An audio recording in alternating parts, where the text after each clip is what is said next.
Hey everybody, Donnie Eisenhower here, and welcome back. Today we're covering an important chapter for both the state licensing exam and real life practice. Chapter 12, Closing a Sales Transaction. This is a huge chapter because this is where everything begins to come together.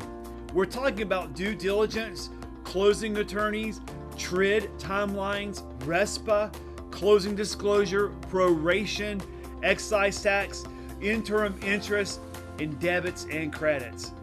And yes, there will be math on the exam, but remember, it's not a math exam. So don't panic. I'm going to simplify this chapter for you so you understand what you need to know, what happens in real life, and the easy shortcuts that help you pass. So grab your worksheet from the link below. It's in the description. And pause the video when you need to. Let's jump in. Pre-closing procedures. Before closing ever happens, a lot must happen first.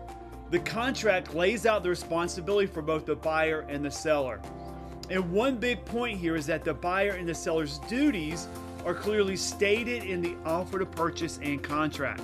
So let's talk about what our responsibilities are as brokers. If you're the listing agent helps prepare the seller for closing. That is including confirming all repairs are completed, preparing the seller for the move-out day, utilities shut off, coordination with the HOA to get information to the attorney, gathering payoff information, and reviewing seller documents. Buyer agent duties are that the buyer agent helps the buyer prepare for closing, and that includes coordinating loan approval, scheduling walkthroughs, reviewing closing disclosures, preparing buyer for closing day, utility transfer has been set up, amendments, addendas, lender information, and buyer and seller information.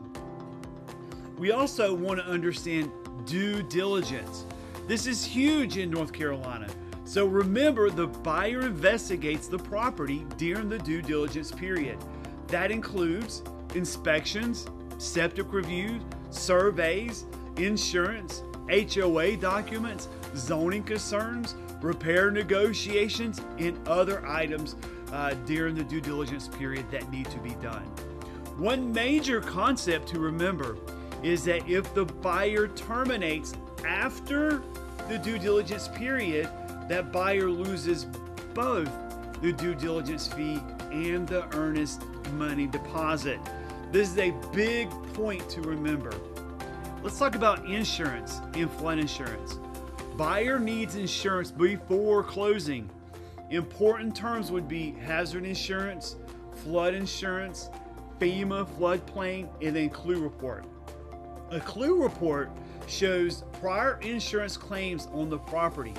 And remember, if the property is in a FEMA floodplain, flood insurance may be required by the lender. Let's talk about septic systems and bedroom count. A septic system requires a PERC test.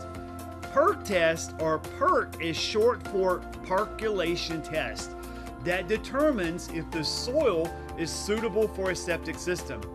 Now here's a big issue here: bedroom count. In North Carolina, the legal bedroom count is based upon the septic permit, not how many rooms the seller calls a bedroom. If a permit supports 3 bedrooms, you cannot advise 5 bedrooms. That creates liability for misrepresentation. Now, what is the role of the closing attorney? North Carolina is a closing attorney state. And so what the closing attorney does is that they coordinate the process. They conduct the closing, they prepare the documents for everyone to sign, they review title, they record the documents, and then they disperse funds. And usually the buyer selects the closing attorney. Now, what are the documents at closing? The documents at closing are: the seller may include, or may be included for the seller, would be a deed, an affidavit, payoff statements. They may need repair receipts and bill of sale. Now you remember what a bill of sale is, don't you? We've talked about that earlier in previous videos. A bill of sale is if a tractor is sold separate from the farm or from the house, ownership transfers through a bill of sale, not a deed. Remember that. Title insurance. Title insurance protects against unknown liens, unpaid property taxes, forged documents, errors in public records, undiscovered heirs claiming ownership, defective deeds.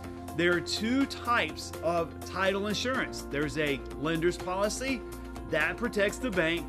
There are owner policies that protects the buyer/homeowner. The title insurance protects against title defects and that is a one-time fee that is paid at closing. The settlement agent usually arranges the title insurance. So let's talk about what happens at the settlement meeting. The settlement meeting usually happens at the attorney's office. Who attends? The buyer, the seller, their agents, the attorney, and sometimes the lender. And so at settlement, that is where documents are signed, the funds are collected, and closing statements are reviewed. But remember, important here, closing is not complete until it was recorded. This connects directly to the Good Funds Settlement Act. So the Good Funds Settlement Acts, this is a topic that you should know.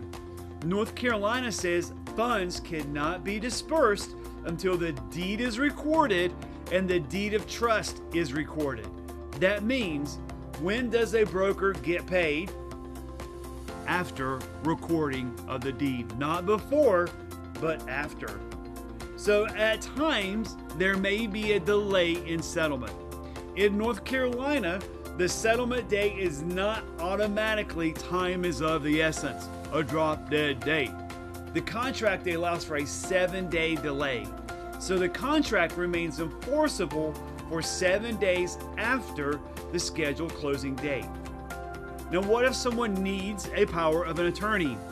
A power of attorney allows for someone else to sign. The person signing then is called attorney in fact. Usually, a special power of attorney is required for closing, and it will need lender approval and attorney approval, or both will be needed. Let's talk about TRID, T-R-I-D, TRID. We're moving into federal law now, and so TRID stands for TILIA RESPA Integrated Disclosure. It combines Truth in Lending Act and RESPA disclosures. The CFPB created TRID. Now here's the big timeline question.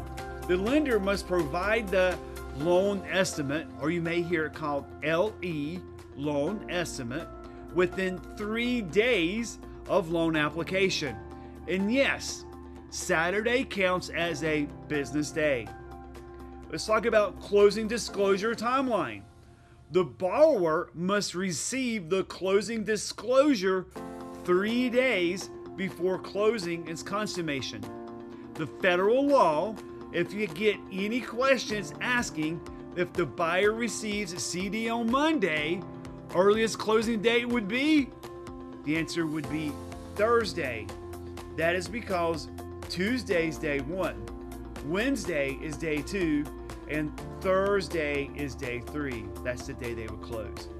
So 2 closing disclosures. There is a buyer closing disclosure and a seller closing disclosure. The purpose of having 2 closing disclosures is for confidentiality. If a broker is a dual agent, they should only provide each party their own disclosure. Remember, confidentiality. Let's talk about RESPA. RESPA, R-E-S-P-A. RESPA stands for Real Estate Settlement Procedure Act. It was created in 1974. Why? Because before RESPA, closings were basically the wild, wild west. There were hidden fees, there were kickbacks, no disclosures, and consumers got ripped off. RESPA created transparency, disclosure, and consumer protection. and it outlawed kickbacks. Now here's a huge point to remember. Real estate agents cannot accept referral fees from inspectors, attorneys, lenders, appraisals, because that violates RESPA. Let's talk about controlled business arrangements, also called affiliated business arrangements. Like for example, a broker owns part of a mortgage company. This is allowed if relationship is disclosed, used, not required, they could use anybody else, and the fees are disclosed. So you cannot force the consumer to use a provider. Now let's talk a little bit about debits and credits. This is where students kind of panic a little bit, but here is the easy shortcut to it. Debit equals pay. Debit equals pay. Credit equals receive. Credit equals receive.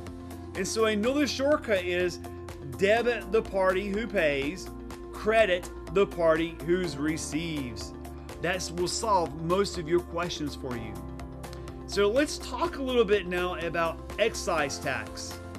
Excise tax, that is a North Carolina transfer tax. I like to think of it as a sales tax. And so what you have the formula for this. So you have the sales price divided by 500. That would give you the excise tax. Now you got to remember this rule here, because this is where a lot of students trip up. They forget this rule. You need to round up to the nearest 500, not down, but you round up to the nearest 500, and then you multiply by 1. So for example, $523,400 sales price. So you take that $523,400, divide that by 500. That would give you 1,046.8. So then that's 1,047 if you round that up, and that would mean that's $1,047 that would be paid by the seller for the excise tax. Interim interest. This is another big math topic. Mortgage interest is paid in arrears, meaning you pay after you use that money. So let's say a buyer closes on October the 15th. The loan is $150,000. The interest is 3%. So what you do is you do $150,000 times 0.03. That would give you $4,500. Then you divide it by 360. So you got 4,500 divided by 360. That will give you $12.50. That is your daily interest, $12.50. So 16 days remaining in the month. That times $12.50. That would give you $200 in interim interest. So let's talk about prorations. Prorations are commonly used in property tax, HOA dues, rent, and mortgage interest. North Carolina uses a 360-day year and a 30-day month. So remember, the seller owes the day of closing. The seller owns on the day of closing. So let's wrap up here with some rapid fire review. Let's finish with some fast review questions. Question: how many days before consummation must a borrower receive the closing documents? 3 days. 3 days. Next question: who pays the NC excise tax? Who pays the NC excise tax? Seller. What transfer ownership of personal property? What transfers ownership of a personal property? Bill of sale. When does a broker get paid? When do you and I get paid? after closing. After closing. How long can settlement be delayed in North Carolina? 7 days. 7 days. What law prohibits kickbacks? RESPA. RESPA. What is the closing disclosure focused on? Loan terms and closing cost. Loan terms and closing cost. And final question, what does TRID combine? What does TRID combine? TILIA plus RESPA. TILIA plus RESPA. That's it, everybody. This wraps up Chapter 12, Closing a Sales Transaction. This chapter is extremely testable, focused on TRID timelines, RESPA, excise tax, interim interest, debits and credits, Good Fund Settlement Act, and closing disclosure. If this video helped you, click like, and then I'd love it if you subscribe, and then share with another pre-licensed students. And remember, don't just memorize this chapter. Understand the flow of the transaction. That's what will make this chapter fully click. Before ending this video, drop in the comments below in all caps, "I got this, Donnie." If you have any questions, or if I could be any of assistance, feel free to reach out. I am here to help you from licensing to close.